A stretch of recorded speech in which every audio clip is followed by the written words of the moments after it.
आज के इस विमेंस बिग बैश लीग 2024-25 के दिन के दूसरे मैच की, जो कि सेम ग्राउंड पर खेला जाएगा, Melbourne Oval junction Oval Melbourne के मैदान पर। और मैच खेला जाएगा 2 नवंबर को सुबह 9:30 बजे से भारत में, लेकिन लोकल टाइम जैसा आपको मैंने बताया कि मेलबर्न के जंक्शन ओवल के मैदान पर मैच खेला जाएगा, वहां पर बजे होंगे शाम के 3। और ये भी आपको मैं बता चुका हूं कि बैक टू बैक ये दूसरा मैच होगा सेम पिच पर सेम मैदान पर। तो यूज्ड पिच होगी कि फ्रेश पिच, आज के इस मैच के लिए ये जानना काफी इंपॉर्टेंट होगा। वैसे तो ये जो पिच है जनरली पहले बैटिंग करने वाली टीमों के लिए ज्यादा फेवरेबल होती है, लेकिन जो वेदर फोरकास्ट है जो कि बताता है कि कंडीशंस पार्टली क्लाउडी रहेंगी, यानी कि हल्के बादल मैदान पर रहेंगे। लेकिन एक और जो फैक्टर उसमें आता है कि अगर यूज्ड पिच हुई तब तो जहां तक मुझे लगता है कि कंडीशंस कैसी भी हो कोई भी टीम पहले बैटिंग करने ही जाएगी। लेकिन अगर यहां पर फ्रेश पिच मिलती है इस दूसरे मैच के लिए भी, तब कोई टीम यहां पर पहले फील्डिंग करने का भी फैसला कर सकती है, क्योंकि जनरली इस मैदान के ऊपर जब 3 बजे ये मैच स्टार्ट होगा तब तो दिन का समय होगा, लेकिन मैच के खत्म होते होते यहां पर फ्लड लाइट्स भी काफी हद तक जल जाती हैं।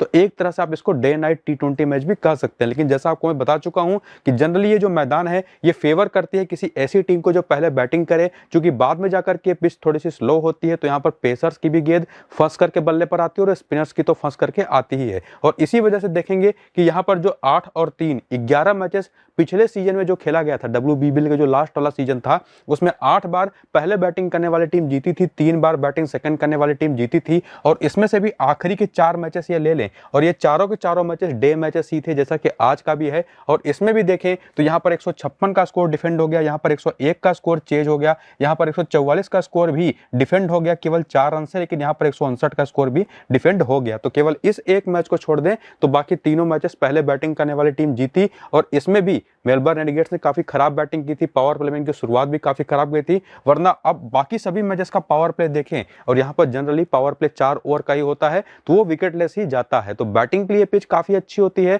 वेदर जो एक फैक्टर है वो उस पर ध्यान देना पड़ेगा, पिच फ्रेश है या यूज्ड पिच है उस पर दूसरी बात के हिसाब से ध्यान भी देना पड़ेगा। बाकी 18 विकेट स्पिन को, 24 विकेट पेस को जो यहाँ पर मिली है, वो भी दिखाता है कि पेसर्स का भी बोलबाला रहेगा। जिस टीम की पेस अटैक अच्छी होगी खास करके उसको, क्योंकि गेंद बल्ले पर फंस करके आएगी सेकंड इनिंग के अंदर, जहां पर 24 में से पहली इनिंग में 13, सेकंड इनिंग में 11, तो स्पिन को 18 में से पहली इनिंग में 8 और सेकंड इनिंग में 10 विकेटें यहां पर मिली हैं। तो उम्मीद करूंगा अभी तक के हुए मैचेस के बेसिस पर जो पिछले सीजन में हुए थे, पिच के बारे में हमने काफी हद तक समझ लिया है। लेकिन जो एक और चीज देखनी जरूरी होगी वो फ्रेश पिच होगी या पहले मैच वाली यूज्ड पिच होगी आज के इस मैच में, उसका जो अपडेट होगा और साथ ही साथ जो फाइनल टीम बनेगी वो भी आपको मैं टेलीग्राम और व्हाट्सएप चैनल पर प्रोवाइड करवा दूंगा। और इन दोनों चैनलों का जो लिंक है वो इस वीडियो के डिस्क्रिप्शन और पिन कमेंट में दिया हुआ है। तो टेलीग्राम के चैनल के लिंक को पहले क्लिक करके टेलीग्राम के चैनल पर पहुंचिए, नीचे के ज्वाइन बटन को क्लिक करके ज्वाइन हो जाइए और व्हाट्सएप चैनल के लिंक को क्लिक करके व्हाट्सएप चैनल पर पहुंचिए, फॉलो बटन को क्लिक करके ज्वाइन हो जाइए ये वाला, और उसके बाद नोटिफिकेशन बेल आइकन को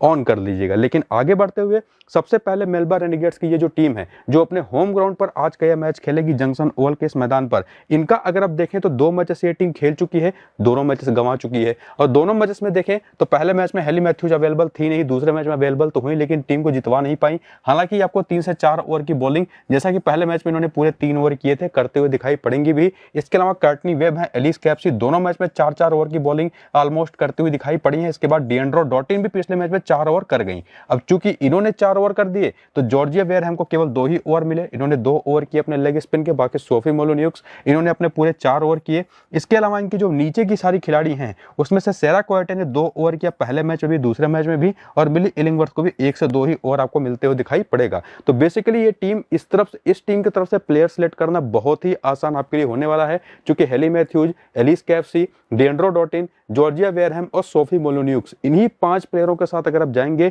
तो आपकी बॉलिंग और बैटिंग लगभग 95% कवर हो जाएगी। जो इस टीम की तरफ से परफॉर्मेंस आएगी, जो कि बाकी बैटर्स बैटिंग भी काफी नीचे करती हैं, विकेट कीपर को ही देख लीजिए नंबर 9 पर आती हैं, और सेरा क्वाटे और मिलिंग इलिवर्थ मिल करके 3 ओवर करती हैं। तो ये चीज, हालांकि सेरा क्वाटे बड़े इंपॉर्टेंट बॉलिंग ऑप्शन है, इसके बारे में आगे हम डिस्कस करेंगे। बाकी तारा नॉरिस अभी के लिए अवेलेबल है नहीं, लिंसी स्मिथ को अगर खिलाया जाता तो ये भी एक अच्छी ऑप्शन होंगी। जॉर्जिया प्रेस्टिज, जोसी डूली और एला हेवर्ड भी इनके बेंच पर हैं। पावर प्ले में और डेथ ओवर में कौन बॉलिंग करेगा, हालांकि ये पावर प्ले डेथ ओवर मैंने 6 ओवर के हिसाब से लिखा हुआ है, पहले 6 ओवर में कौन बॉलिंग करेगा, लेकिन होता तो यहाँ पर 4 ओवर का ही है, लेकिन वो 6 ओवर शुरुआती कौन करता है उसके बारे में मैंने दिया हुआ है, तो उसको आप देख सकते हैं मेलबर्न रेनेगेट्स की तरफ से। तो इसके बाद दूसरी जो टीम है पर्थ स्कॉर्चर्स की, जिसने एक मैच खेला और अपने होम ग्राउंड पर वो मैच खेल करके इन्होंने जीता, और उस मैच में इनका जो पूरा स्क्वाड रहा प्लेइंग 11 जिसमें डिलन हेमलता अब फिलहाल अवेलेबल हो जाएंगी, लेकिन देखना पड़ेगा उनको प्लेइंग 11 में मौका मिलता है या नहीं। बाकी सोफी डिवाइन भी अवेलेबल हो जाएंगी और ये भी मुझे पूरी उम्मीद है कि खेलते हुए दिखाई पड़ेंगी। वो तो अपडेट हम कर देंगे जब प्लेइंग 11 आएगा, बैटिंग ऑर्डर आएगा उसके हिसाब से। और जहां तक मुझे लगता है कि सोफी डिवाइन कार्ली लीसन की जगह पर या तो आएंगी या तो क्लोई पिपारो की जगह पर आएंगी, और नंबर 3 पर या तो ओपन करते आपको दिखाई पड़ेंगी भी। बाकी बेथ मूनी तो है ही, मैडी डार्क है ही, एमी जोन्स है, मिकेला हिंकली है, क्लोई पिपारो और एलाना किंग जो आपको पूरे 4 ओवर करके देंगी। बाकी सोफी डिवाइन भी अगर खेलेंगे तो पूरे 4 ओवर की बॉलिंग और साथ ही साथ टॉप ऑर्डर की बैटिंग भी करते दिखाई पड़ेंगे। बाकी क्लोई एंसवर्थ भी हैं, एमी एडगर भी है जो 3 से 4 ओवर करके देंगे, राइट हैंड मीडियम फास्ट और राइट हैंड मीडियम बॉलिंग। और बाकी लिली मिल्स आपको 1 से 2 और 2 से 3 ओवर की बॉलिंग और 2 से 3 ओवर की बॉलिंग इबोनी हॉस्किन भी आपको करते दिखाई पड़ेंगी।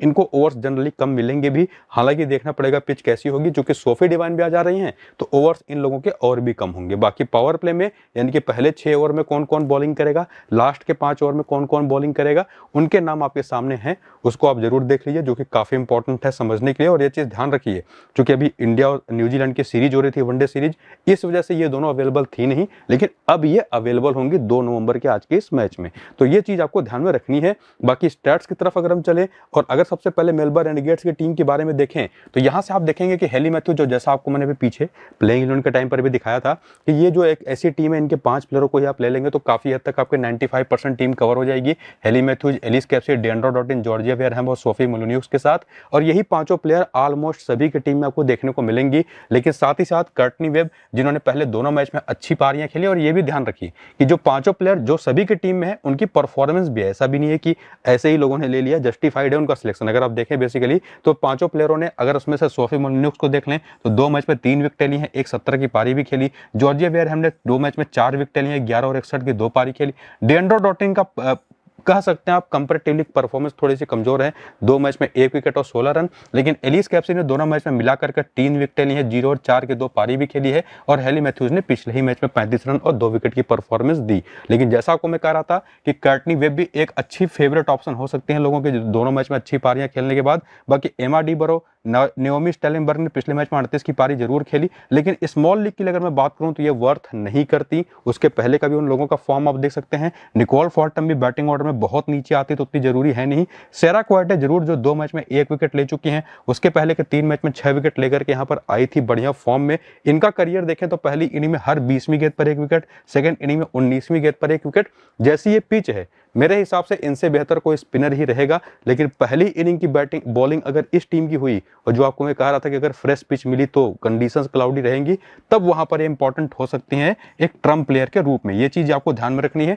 बाकी मिली इलिंगवर्थ है, लिंडसे स्मिथ अगर खेलती, जो पहला मैच खेला भी था इन्होंने और 1 विकेट लिया था तो खेलेंगे तो 3 से 4 ओवर करेंगी, तब वहां पर जरूरी होंगे। और बाकी जो बेंच पर ऑप्शन है भी, उसमें से अगर जॉर्जिया प्रेस्टविच खेलती हैं, जो कि बहुत जबरदस्त फॉर्म में है, मीडियम पेस बॉलर के रूप में, और अच्छी स्लोअर वंस करती हैं, बैटिंग भी ठीक ठाक कर लेती हैं, अगर प्लेइंग 11 में आएंगे तब तो एक अच्छी पिक है, वरना वैसे भी इनके बारे में कंसिडर करने की जरूरत है नहीं। लेकिन जो 5 प्लेयर्स जो सभी के टीम में है, चाहे पहली इनिंग की बैटिंग हो, सेकंड इनिंग की बैटिंग हो, बिना किसी दिक्कत के उनको आपको अपनी टीम में लेके जाना है। ग्रैंड लीग में जरूर आपके पास कर्टनी वेब और बाकी जो ऑप्शंस आपको मैंने मेंशन किए, जिसमें सेरा क्वार्टे और जॉर्जिया प्रेस्टविच का भी नाम था, लिंडसे स्मिथ का भी नाम था, उनको आप रोटेट कर सकते हैं अगर वो लोग प्लेइंग 11 में खेलती हैं तो। इसके बाद हेड टू हेड के स्टैट्स भी देखें, थोड़ा सी और क्लैरिटी लेके, जिनको सभी ने लिया है पहले, तो क्या उनमें से ऐसी कोई प्लेयर है जो पर्थ के खिलाफ खेलते हुए परफॉर्मेंस कमजोर करती रही हैं? तो उसमें से सबसे पहले हेली मैथ्यूज के नंबर्स आप देख लीजिए, बहुत अच्छे नंबर्स नहीं है, 10 मैच में केवल 134 रन, केवल 5 विकेट हैं। लेकिन ये जैसी पिच है, इसको कंसिडरेशन में अगर आप रखें, और जैसे कि वो बॉलिंग भी करती है 3 से 4 ओवर, उसकी वजह से एज अ प्लेयर तो आप इनको इग्नोर नहीं कर सकते। साथ ही साथ एलिस कैप्सी के आंकड़े देखेंगे तो शानदार हैं, और 4 मैच 103 रन है, 25 का एवरेज है, 6 विकेट भी है। डेंड्रो डॉटिंग के नंबर्स देख लीजिए, थोड़े से एवरेज है, जैसा हेली मैथ्यूज का दिखाई पड़ा था वैसे डेंड्रो डॉटिंग का भी है। लेकिन उसी में जॉर्जिया वेयरहैम को इंक्लूड कर लें तो बल्ले से और गेंद से दोनों मिलाकर के शानदार नंबर्स हैं। इसके बाद सोफी मोलिन्यूक्स को इंक्लूड कर लें तो इनके भी बल्ले और गेंद दोनों से नंबर जबरदस्त है, पहले टॉप ऑर्डर पर बैटिंग करती थी, इसी वजह से इतने रन्स भी हैं। इसके अलावा यहां पर आप देखें तो जो और ऑप्शंस थी, जैसे कि ये पांचों प्लेयर तो कवर हो गए जिनको लेके जाना भी है, जिसमें से डेंड्रो डॉटिन और हेली मैथ्यूज के नंबर्स थोड़े से कमजोर दिखाई पड़ते हैं, बाकी तीनों बेहतरीन हैं। तो इसमें जहां तक मेरा अभी फिलहाल प्रेडिक्शन, तो आगे हम फाइनल करेंगे, लेकिन हेली मैथ्यूज से ज्यादा यहां पर साफ दिखाई पड़ता है कि जॉर्जिया प्रेस्टविच, जॉर्जिया वेयरहैम बेहतर ऑप्शन दिखाई पड़ती हैं स्मॉल या ग्रैंड लीग के लिए कप्तान या वाइस कप्तान की। बाकी जो नंबर्स हैं उसमें एमा डी बरो के एक मैच में 2 विकेटें जरूर आपको दिखाई पड़ेंगे, लेकिन ये ध्यान रखिए कि इन्होंने बॉलिंग ना तो पहले मैच में किया, ना तो दूसरे मैच में, ना तो आज ही करेंगे। इसके अलावा सेरा क्वाइटे के नंबर्स आप देख लीजिए, 7 मैच पर 88 रन है लेकिन विकेटें नहीं है। और इसके साथ साथ देखें मिली इलिंगवर्थ को भी एक मैच में कोई विकेट नहीं मिला है, लिंसी स्मिथ के भी 4 मैच में 3 विकेटें हैं और जॉर्ज प्रेस्टोविच के 8 मैच में 7 विकेटें हैं। तो ये कुछ ऐसी प्लेयर्स थी जिनमें से अगर कोई बेसिकली आ गया प्लेइंग 11 में तो उनको आप लेके जा सकते हैं या नहीं। नंबर्स तो उनको सजेस्ट नहीं करते, लेकिन जो बाकी 5 प्लेयर्स थी उनके बारे में आपको क्लियर किया। कर्टनी वेब के नंबर भी कुछ बहुत अच्छे नहीं है, लेकिन कप्तान है बस कप्तान को लेकर के ये कुछ हद तक हमको हिंट मिलता है कि Hayley Matthews head to head के आंकड़ों पर जाएं तो उतनी बेहतर ऑप्शन नहीं दिखाई पड़ती, लेकिन वेन्यू के नंबर्स पर जाएं तो वहां पर आप देखेंगे कि इस मैदान पर जैसा कि आपको मैंने कहा भी था कि जैसी पिच ये होने वाली है उसको देखते हुए यहां पर इनके एक्चुअली 10 मैच होना चाहिए, तो इनके 10 मैचेस में यहां पर अगर आप देखेंगे तो 12 विकेटें हैं, 199 रन भी हैं। तो एज ए बॉलर तो यहां पर काफी कामयाबियां रही हैं। इसके साथ साथ कर्टनी वेब तो नहीं चली, लेकिन एलिस कैप्सी के नंबर्स भी यहां पर काफी ऑन एन एवरेज बेहतर हैं। डेंड्रो डॉटिन यहां पर खेली नहीं है, नंबर्स यहां पर जॉर्जिया वेयरहैम के भी काफी अच्छे हैं। सोफी विलियम्स के नंबर्स थोड़े से एवरेज हैं और बाकी देखें तो सेरा क्वाइटे के आंकड़े यहां पर जबरदस्त हैं, 8 मैच में 10 विकेटों के साथ चेंज ऑफ पेस अच्छा करती हैं, उसका फायदा इनको यहां पर मिला है। लेकिन स्ट्राइक रेट देखें तो वो पहली इनिंग में बेहतर है, और जो आपको मैं कह भी रहा था कि अगर फ्रेश पिच हुई आज के इस मैच के लिए, चूंकि कंडीशंस भी क्लाउडी हैं, तो बहुत अच्छी ऑप्शन होंगी। सिमिलर चीज मैं जॉर्जिया प्रेस्टोविच के लिए भी कहूंगा, जॉर्जिया जोसे डूले के भी नंबर यहां पर काफी बेहतर दिखाई पड़ते हैं। लेकिन एक बात क्लियर है कि जो 5 प्लेयर जिनके बारे में कह रहा था कि जो सभी की टीम में रहेंगे वो आपके 95% टीम कवर कर देंगे इस टीम की तरफ से, वही 5 मोस्ट फेवरेट हैं, जिसमें जॉर्जिया वेयरहैम ज्यादा सेफ कप्तान है, बस कप्तान की ऑप्शन है। हेली मैथ्यूज को भी आप ट्राई चाहे तो कर सकते हैं, और बाकी जो डिफरेंशियल ऑप्शंस हैं उनके बारे में आपको मैंने डिस्कस कर ही दिया। साथ ही साथ दूसरी जो टीम है आज के इस मैच की वो है पर्थ स्कॉर्चर्स की, जो अपना पहला मैच जीत करके आई है, और इनके तरफ से Beth Mooney, Amy Jones, Alana King, Chloe Ainsworth और एमी एडगर, ये कुछ ऐसी नाम हैं जो सभी की टीम होंगी। यहाँ पर एमी एडगर को पता नहीं क्यों मैंने राइट आर्म मीडियम पेस कर दिया, एक्चुअली ऑफ स्पिन होगा। तो ये जो ऐसी 5 प्लेयर्स हैं इनको लेकर के कोई डाउट है नहीं। एमी एडगर भी एक ऑलराउंडर है, क्लोई एंसवर्थ बैटिंग के साथ साथ बॉलिंग के साथ साथ बैटिंग भी शानदार करती हैं, एलाना किंग भी बैटिंग कर लेती हैं, पिछले मैच में भी 3 विकेट लेकर के गई थी ये, तो ये तीनों तो अपना सिलेक्शन वैसे भी जस्टिफाई कर रही हैं। Amy Jones wicket keeping option में सबसे सेफेस्ट ऑप्शन है, बैटिंग भी थोड़ा ऊपर करेंगे। दूसरी ऑप्शन निकोल फाल्टा में बहुत नीचे आती है। बेथ मूनी ये भी एक विकेट कीपिंग के ही ऑप्शन है, नंबर ओपन करेंगे और 31 रन की पारी भी खेली थी। तो ये पांचों तो अपना सिलेक्शन भी जस्टिफाई करते हैं, लेकिन क्या मैडी डार्क जिन्होंने पहले मैच में कुछ खास किया नहीं, उसके पहले भी फॉर्म आप देख सकते हैं, कार्ल लीसन जिन्होंने विकेट भी लिया, नंबर 3 पर बैटिंग भी की, और साथ ही साथ बल्ले से तो 1 ही रन बनाया, लेकिन 3 ओवर की बॉलिंग करवाई गई थी इनसे। एक इसमें जो सबसे इंपॉर्टेंट चीज होगी वो देखना कि सोफी डिवाइन खेलती है या नहीं, डेलन हेमलता खेलती है या नहीं। इसमें से डेलन हेमलता को लेकर के तो मैं कहूंगा बिल्कुल कंसिडर मत करिए, कोई फर्क नहीं पड़ेगा, लेकिन अगर सोफी डिवाइन खेल जाती हैं तो पूरी उम्मीद रहेगी कि कार्ल लीसन के ओवर्स शायद मिले ही ना उनको बॉलिंग करने के, और या तो 1-2 ओवर करे, ये चांस काफी हद तक है। तो सोफी डिवाइन अगर खेलेंगी तो वो पूरा इंपैक्ट यहाँ पर कार्ल लीसन पर जाएगा उनकी बॉलिंग पर, तब उनको लेने का कोई फायदा है नहीं। वरना अगर नहीं खेलती है फिलहाल आज के इस मैच तो सोफी डिवाइन, तो ये सबसे बड़ी ट्रम्प हो सकती है। बाकी जो 5 प्लेयर सभी की टीम है वो तो रहेंगी ही, और इसके अलावा लिली मिल्स इन्होंने भी पहले मैच में 1 विकेट लिया, इबोनी हॉस्किन ने भी 1 विकेट लिया, लेकिन उसमें भी ट्रम्प जो बेहतर होंगी वो होंगी लिली मिल्स। ये चीज आपको ध्यान में रखना है। नंबर्स भी काफी बेहतर रहे हैं, रिसेंटली बहुत अच्छे फॉर्म में तो नहीं है, लेकिन सब कुछ डिपेंड करेगा सोफी डिवाइन खेलती है या नहीं। बाकी यहाँ पर इनिंग वाइज एनालिसिस भी आप चाहे तो देख सकते हैं। इसके बाद हेड टू हेड के आंकड़ों की तरफ चले कि पर्थ स्कॉर्चर्स की प्लेयर्स मेलबर्न रेनेगेड्स के खिलाफ कैसा खेलती रही हैं, तो उसमें बेथ मूनी के नंबर्स तो जबरदस्त हैं, उसमें कार्ल लीसन के भी 1 मैच में 2 विकेट है, तो ये ट्रम्प बनी रहेंगी। डिपेंड करेगा जैसा आपको मैं कहा चाहूँ सोफी डिवाइन खेलती है या नहीं, जिनके 17 मैच में 600 से ज्यादा रन है, 9 विकेटें भी हैं, और अगर ये खेल गई तब तो ये कप्तान है, उस कप्तान की भी सबसे बेस्ट ऑप्शन होंगी। एमी जोन्स के नंबर भी ठीक ही ठाक हैं।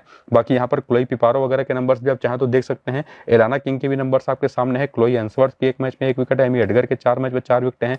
लिली मिल्स के आंकड़े जबरदस्त हैं, 3 मैच में 8 विकेटें, सारी विकेटें सेकंड इनिंग की बॉलिंग में आई हैं, ये चीज ध्यान में रखिएगा। और ऑलरेडी आपको मैं बता चुका हूं पिच की वजह से भी सेकंड इनिंग के बॉलिंग के लिए ट्रम्प रहेंगी। तो नंबर्स आपके सामने है, स्टेला कैम्बेल के भी वगैरह के भी, तो ये इन चीजों पर आपको ध्यान में जरूर रखना है। बाकी इसके बाद आगे बढ़ते हुए देखें तो जो वेन्यू के नंबर्स हैं इस मैदान पर खेलते हुए इन पर्थ स्कॉर्चर्स के प्लेयर्स का, तो वो आपको दिखाई पड़ेगा। बेथ मूनी के नंबर यहाँ पर भी जबरदस्त हैं, तो एक अच्छी कप्तान है, उस कप्तान की ऑप्शन ये भी बन सकते हैं पहली इनिंग की बैटिंग में।